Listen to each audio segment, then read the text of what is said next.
अस्सलामुअलैकुम। आज का हमारा टॉपिक है बोहर मॉडल ऑफ एटम।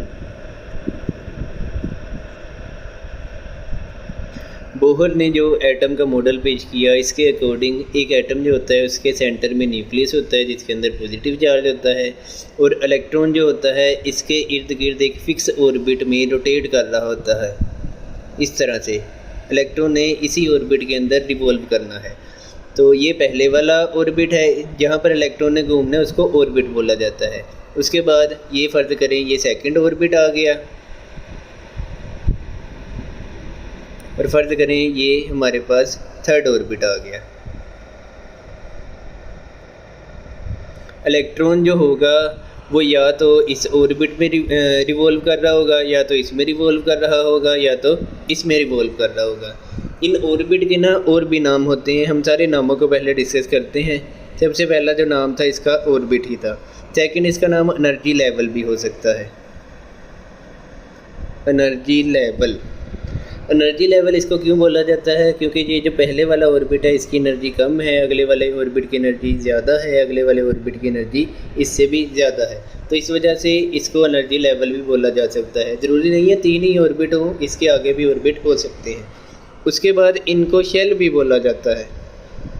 अगर आप लोगों ने इनको शेल बोलना है तो याद रखें, पहले वाला जो शेल है उसका नाम के शेल होता है, अगले वाले का एल शेल होता है, अगले वाले का एम शेल होता है, उससे अगले वाले का एन शेल होगा। इसके अलावा इनको क्वांटम नंबर भी बोला जाता है।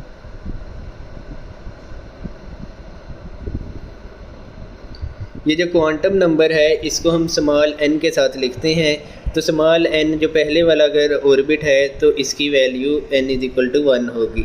अगर सेकंड वाला है तो इसकी value n is equal to 2 होगी। अगर थर्ड वाला है तो इसकी value n is equal to 3 होगी। तो ये चारों ना इनके नाम हैं। तो इलेक्ट्रॉन ना इनमें से किसी भी ऑर्बिट में रिवॉल्व कर सकता है, या तो इसमें होगा, या तो इसमें होगा, या तो इसमें होगा। अब बोहर का मॉडल क्या कहता है कि फ़र्ज़ करें ये जो इलेक्ट्रॉन है इनर शेल के अंदर है। फ़र्ज़ करें बाहर से एनर्जी आ रही है, एनर्जी आकर कोई भी लाइट एनर्जी भी हो सकती है। फ़र्ज़ करें आकर ना ये इलेक्ट्रॉन के साथ जाकर से स्ट्राइक करे, तो इसने क्या करना है, अपनी जो एनर्जी है फोटोन्स ने अब इस इलेक्ट्रॉन को ट्रांसफ़र कर देनी है।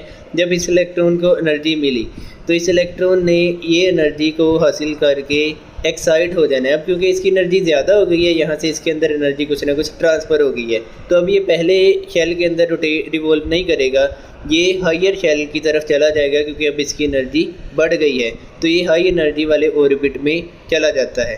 तो अब याद रखें, जब भी इलेक्ट्रॉन ने एनर्जी हासिल करनी है या एब्जॉर्ब करनी है तो इसने इनर शेल से आउटर शेल की तरफ एक्साइट हो जाना है या जंप कर देना है। इसी तरह फ़र्ज़ करें एक इलेक्ट्रॉन आउटर शेल के अंदर है, ये अपनी एनर्जी को जब भी रिलीज़ करेगा तो इसने क्या करना है, अपनी एक्स्ट्रा एनर्जी को रिलीज़ करने के बाद क्योंकि इसकी एनर्जी कम हो गई है तो इसने इनर शेल की तरफ जंप कर देना, क्योंकि इनर शेल की एनर्जी कम होती है। तो ये भी याद रखें, जब भी इलेक्ट्रॉन ने एनर्जी को रिलीज़ करना है तो इसने हायर ऑर्बिट की तरफ से लोअर ऑर्बिट की तरफ जंप कर जाना है। जब भी ये एनर्जी को एब्जॉर्ब करेगा इसने लोअर ऑर्बिट की तरफ से हायर ऑर्बिट की तरफ जंप कर देना है। उसके बाद इलेक्ट्रॉन मैंने आपको बताया इन्हीं ऑर्बिट में से किसी ऑर्बिट में रिवॉल्व कर रहा होता है। अब एक चीज़ अगर ऑर्बिट में रिवॉल्व कर रही हो, उसका जो मोमेंटम होता है वो एंगुलर मोमेंटम होता है। एंगुलर मोमेंटम को हम लोग लिखते हैं mvr। तो ये वैल्यू होती है एंगुलर मोमेंटम की।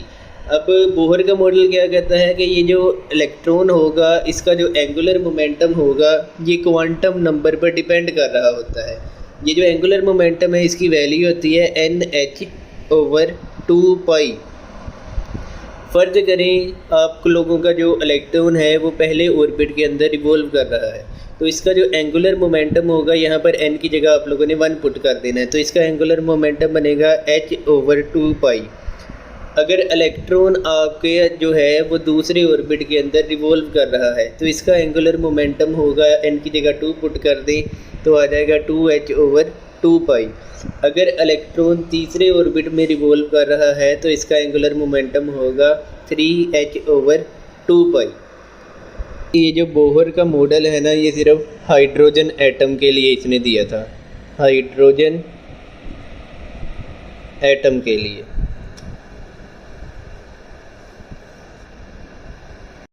अब इसके पोस्टुलेट्स को पढ़ते हैं। पहला जो इसका पोस्टुलेट है वो है electron revolves in one of the circular orbits outside the nucleus. वो कहते हैं कि जो इलेक्ट्रॉन है वो इनमें से किसी भी एक ऑर्बिट में रिवॉल्व कर रहा होता है, या इसमें होगा या इसमें होगा या इसमें होगा।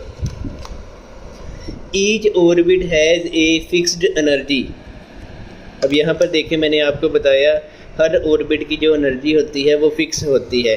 साथ में मैंने आपको ये भी बताया कि जो पहले वाला ऑर्बिट होता है उसकी एनर्जी कम है, अगले वाले की एनर्जी उससे ज़्यादा है, अगले वाले की एनर्जी उससे भी ज़्यादा है।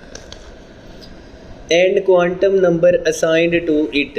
तो हर ऑर्बिट का एक क्वांटम नंबर भी होता है, जैसे कि पहले वाले का मैंने आपको बताया क्वांटम नंबर n=1 है, सेकंड वाले का क्वांटम नंबर n=2 है और थर्ड वाले का क्वांटम नंबर n=3 है। उसके बाद इसका सेकंड पोस्टुलेट देखते हैं। The electron revolving in particular orbit अमिट, और यहाँ पर नाइदर भी आएगा, neither emits or absorbs energy while moving in the same fixed orbit। वो कह रहे हैं कि जब इलेक्ट्रॉन एक ऑर्बिट के अंदर रिवॉल्व कर रहा है तो ये जब रिवॉल्व करते करते ना तो इसने एनर्जी को एमिट करना है, ना ही इसने एनर्जी को एब्जॉर्ब करना है। एनर्जी इज एमिटेड और absorbed when electron jumps from one orbit to another। तो एनर्जी कब एमिट करेगा या एब्जॉर्ब करेगा? जब भी इलेक्ट्रॉन एक ऑर्बिट से दूसरे ऑर्बिट में जंप करेगा। यहाँ जैसे कि यहाँ पर लोअर ऑर्बिट से हायर ऑर्बिट में जंप कर रहा है, या यहाँ पर हायर ऑर्बिट से लोअर ऑर्बिट की तरफ जंप कर रहा है। उसके बाद थर्ड पॉइंट है when electron jumps energy change is given as the Planck's equation. जब भी इलेक्ट्रॉन जंप करता है तो एनर्जी चेंज कितना आता है? डेल्टा ई के साथ इसको लिखते हैं E2 - E1। डेल्टा ई के बराबर होता है E2 हाई ऑर्बिट की एनर्जी है, E1 लोअर ऑर्बिट की एनर्जी है। वो बराबर होता है h न्यू के, यानी कि h × फ्रीक्वेंसी के। नीचे लिखा है energy is absorbed when one electron jumps from inner orbit to outer orbit। तो एनर्जी एब्जॉर्ब कब होगी? जब एक इलेक्ट्रॉन इनर ऑर्बिट से आउटर ऑर्बिट की तरफ जंप करेगा। तो यहाँ पर देखें एनर्जी ये वाला इलेक्ट्रॉन एब्जॉर्ब कर रहा है, तब ये क्या करता है? इनर ऑर्बिट से आउटर ऑर्बिट की तरफ जंप कर जाता है। उसके बाद energy is emitted when electron jumps from outer orbit to inner orbit. तो एनर्जी एमिट कब करनी है? जब इलेक्ट्रॉन आउटर ऑर्बिट से इनर ऑर्बिट की तरफ जंप करेगा, तब इसने एनर्जी को एमिट कर देना है। फोर्थ पॉइंट है electron can revolve in those orbits having a fixed angular momentum. Electron जो होता है सिर्फ उन्हीं ऑर्बिट में रिवॉल्व कर सकता है जिनका एंगुलर मोमेंटम फिक्स हो। या तो h/2π जिसका एंगुलर मोमेंटम हो उसमें रिवॉल्व करेगा, या 2h/2π एंगुलर मोमेंटम वाले में रिवॉल्व करेगा, या तो 3h/3π वाले एंगुलर मोमेंटम वाले ऑर्बिट के अंदर रिवॉल्व करेगा। Angular momentum depend upon quantum number. Angular momentum की जो वैल्यू है वो क्वांटम नंबर के ऊपर डिपेंड कर रही होती है। एंगुलर मोमेंटम का फॉर्मूला क्या है? mvr = nh/2π। ये जो n है ये क्वांटम नंबर को रिप्रेजेंट कर रहा है। अगर n = 1 हो तो क्वांटम नंबर 1 वाला ऑर्बिट यानी कि पहले वाला ऑर्बिट की बात हो रही है। अगर n = 2 हो तो दूसरे वाले क्वांटम नंबर की बात हो रही है। अगर n = 3 हो तो तीसरे वाले ऑर्बिट के अंदर इलेक्ट्रॉन रिवॉल्व कर रहा है।